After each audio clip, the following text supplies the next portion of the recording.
I had a dream, Joe.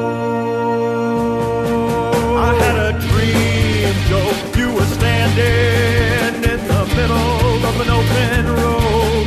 I had a dream, Joe. This society of whores stuck needles in an image of me. Where did you go, Joe? If that's true of wreckage, forever at the heel of your boots. Check, check.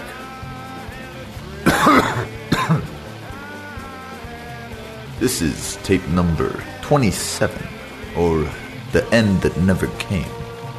My name is Joe Wick. These are my stories. I opened my eyes, Joe. Your hands were raised up to the sky, and your mouth was covered in foam. I had a dream, Joe. I'm a private detective here in these easternmost debauched and corrupted suburbs. I was deep in the muck and mire of a case that didn't seem to lead anywhere. I was waking up and sleeping in a swamp of idleness.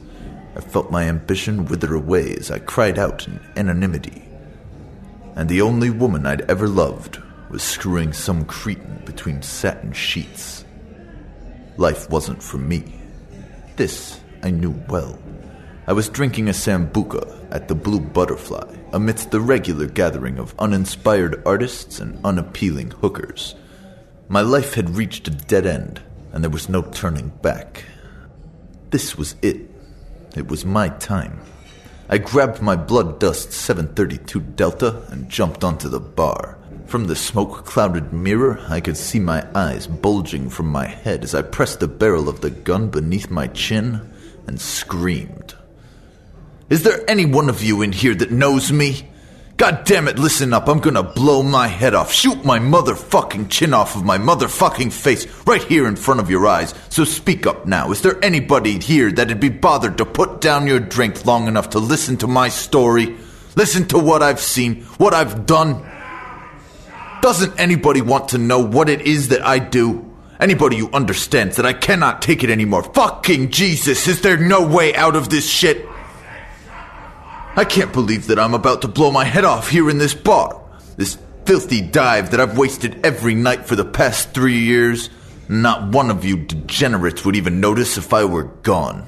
Excuse me, sir. Excuse me. Wait. I'll listen to your stories. Huh? I'm here to listen. I'd love to listen. I'm your biggest fan. He was sipping a neon blue drink through a twisty straw. It was one of those fruity concoctions, served in a tall glass and garnished with a little paper umbrella and a slice of lime. Who in the fuck are you? Thank you so much for asking, Joseph Wick. My name is Jim Dante, sir, and I am a prominent journalist, art critic, spiritual advisor, and liberal activist. Huh? At least that's what I might lead one to believe. In reality, I climbed the social ladder by kissing ass and taking handouts, and I'm proud of the fact I've yet to bite a hand that's fed me, because I know full well that loyalty can be bought with a well-turned compliment. Do you follow? Not really, no. Yes, of course you do. If you, say, just happen to have a profitable connection, you'd never release the coattails of aforementioned connection, now would you? Of course not. I know this.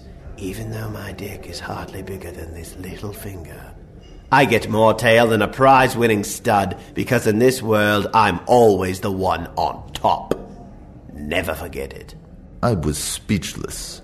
I was a moment away from splattering my dental work and gray matter across the bar, and this pompous little prick arrives from out of nowhere to tell me that, yes, there was someone in the world that cares to know the story of Joe Wick. Why the strange little fuck spoke up is beyond me, but it was enough to defuse the situation. Maybe I should have thanked him. Maybe I should have taken him out before finishing myself off. I don't know. I climbed from the bar and slumped back down onto my well-worn stool, thinking about what had just happened. I swallowed my drink and quietly cried myself into a stupefying numbness so complete that I'd never emerge intact. Hey, Teddy, give me another one.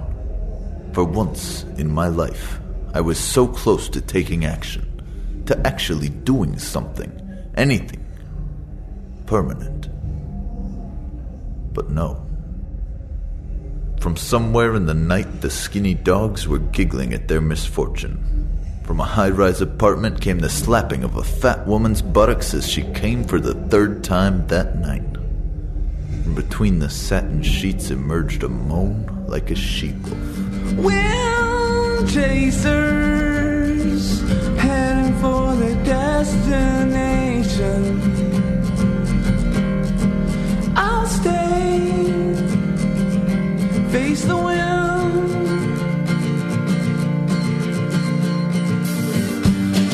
Sunken ship on the water.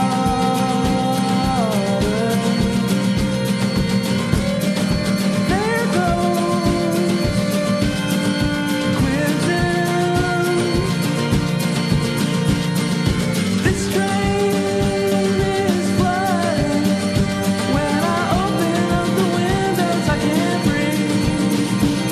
We start to leave the ground.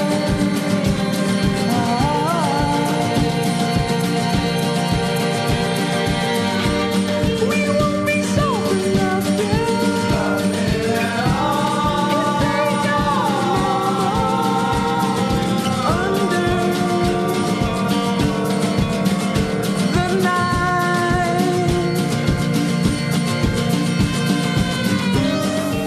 Story by Satiris Babachimopoulos, translated from the Greek by Savas Morgis, adapted by Randall Holmes, Savas Morgis, Doug Wilkin, additional writing and dialogue by Doug Wilkin, Joe Wick, voiced by Aaron Weiner, additional voices by William Byron Brazington and Josie Johnson, directed by Savas Morgis, sound designer Doug Wilkin, produced by Randall Holmes and recorded at Cave Sound Studio.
This has been a Lightly Toasted Butterfly production.